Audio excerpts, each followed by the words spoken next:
savez, quand Jésus a fini de multiplier les pains, Jésus a dit aux disciples, ramassez tout ce qui reste.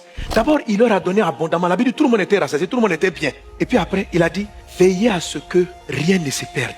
Celui qui va avoir l'abondance divine ne gaspille pas. Il a une mentalité de donner beaucoup, mais il est strict sur la monnaie. Jésus prit les pains, rendit grâce et les distribua à ceux qui étaient assis. Il leur donna de même du poisson autant qu'ils en voulurent. Donc Jésus est très libéral. Mais lorsqu'ils furent rassasiés, il dit à ses disciples, ramassez les morceaux qui restent afin que rien ne se perde. Je m'en parlais avec ça. J'ai compris pourquoi il y a un niveau que je ne peux pas atteindre encore. Je ne suis pas regardant sur ce qui reste. Jésus a structuré le reste. J'ai une fille spirituelle, elle prospère. Et Dieu m'a dit, tu sais pourquoi ta fille a prospère? S'il y a de l'argent que tu vas lui rendre, elle va toujours t'exiger, même si c'est 1000 francs. Elle ne sous-estime pas 1000 francs. Regardez, Jésus dit, la volonté de mon Père, c'est que je ne perde rien de ce qu'il m'a donné. Ceux qui vont devenir riches pour Dieu, l'abondance de Dieu, ne pas perdre les hommes que Dieu te donne, ne pas perdre les ressources que Dieu te donne. L'organisation pour être riche selon Dieu, c'est une structuration pour ne pas perdre. C'est-à-dire que même la petite corde de la guitare, il ne faut pas dire l'église a l'argent, on casse et puis on s'en fout. Non, c'est-à-dire qu'il y a une mentalité de ne pas perdre. Un jour, les disciples ont commencé à douter. Ils pensaient que Jésus était fâché avec eux parce qu'ils avaient oublié de prendre du pain. Et Jésus leur a parlé de la foi. Il est en train de leur dire, mais ne vous inquiétez pas. Pourquoi vous vous inquiétez même pour manger? Et ce qu'il dit, c'est sur le reste. Il dit, quand on a multiplié les 5 pains, il restait combien de paniers? Ils disent 12. Quand on a fait pour les 7000 hommes, il restait combien de paniers? Ils disent 7. Il dit, ne comprenez-vous pas? Jésus insiste sur le reste qui a été géré, la gestion de ce dont tu n'as pas besoin. Si tu es organisé pour maltraiter ce dont tu n'as pas besoin, Dieu ne va pas te donner l'abondance. Parce que tu perds. C'est pas parce que tout le monde doit manger pour être rassasié que quand on a fini de manger, on jette le pain. Dieu ne veut pas ça. Tu as une mauvaise gestion de tes vieux habits. C'est pourquoi il ne t'en donne pas plus. Tu as une mauvaise gestion de la monnaie qui reste dans ta maison. Ce n'est pas rangé quelque part, ce n'est pas respecté. Ça peut se perdre. Non, là je me prêche à moi-même. Que rien ne se perde. Rien.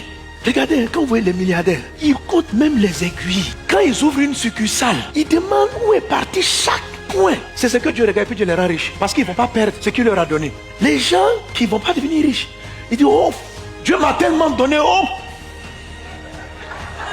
Je dis, hein, je ne multiplie plus. Tu vas rester à ce niveau. Donc quelqu'un à qui Dieu va donner beaucoup, Dieu dit, l'homme n'était pas formé pour cultiver. Il dit ceci, je veux te mettre dans le jardin pour cultiver et garder. Cultiver et garder. Cultiver et garder.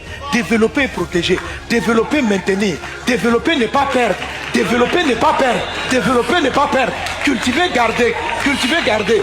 Toi, tu sais cultiver, tu ne sais pas garder. Dieu va donner plus à un pasteur, il va rentrer dans l'abondance des âmes parce qu'il sait les entretenir et les protéger. Les entretenir et ne pas les perdre. Les entretenir et ne pas les perdre. Dieu va te donner une grande entreprise parce que tu sais entretenir les hommes qu'il t'envoie et tu sais ne pas les faire partir. Tu sais les maintenir. Quand quelqu'un travaille avec toi, il a toujours envie de travailler avec toi. Si tous ceux qui travaillent avec toi fuient ton entreprise, Dieu estime que tu ne peux pas gérer l'abondance. L'abondance de Dieu n'est pas financière. Il ne s'agit pas pour toi seulement que d'avoir de l'argent. La grâce de Dieu, c'est des hommes et des ressources matérielles. Ça, c'est la grâce. Tu ne perds pas ces grâces. S'il t'envoie quelqu'un de qualité, ne le perds pas. Garde-le. Qu'est-ce que tu dois faire? Entretiens-le, occupe-toi de lui, nourris-le bien. Pierre dit quoi? Il dit, tu as les paroles de la vie, à qui irons-nous? Fais en sorte que les gens savent que rester en contact avec toi, là, ça leur donne la vie. Tu ne perdras pas ce que Dieu t'a donné. Tu sais pourquoi tu es pauvre? Tu perds toujours tes collaborateurs. Il n'y a jamais quelqu'un que Dieu t'envoie, que tu arrives à travailler avec lui pendant 1 an. Tous tes nounous partent chaque... Quelqu'un qui ne sait pas garder quelqu'un. Tes bottes là, tu les changes comme ça.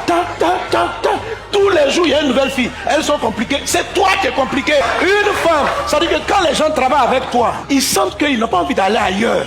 L'abondance, tu ne peux pas gérer tout toi seul. Quand il va te donner des milliards, tu ne peux pas tout contrôler. Donc ta gestion des hommes qui vont les garder, ceux qui vont gérer ta succursale là-bas, là. Dieu veut regarder ta fidélité dans les premiers hommes qu'il t'envoie. La manière dont tu arrives à ne pas les perdre. Donc l'organisation qui produit l'abondance est une organisation où tu te structures, tu t'informes pour garder et les ressources que Dieu te donne et les gens que Dieu te donne. Maintenant, l'organisation va varier selon le cycle. Tu t'organises pour garder et les ressources et les hommes. Pas seulement garder, cultiver et garder. Les ressources et les hommes. Parce qu'un homme qui sait faire quelque chose est une grâce. Un homme qui te décharge est une faveur. Est-ce qu'on est ensemble? Venez au nom de Jésus.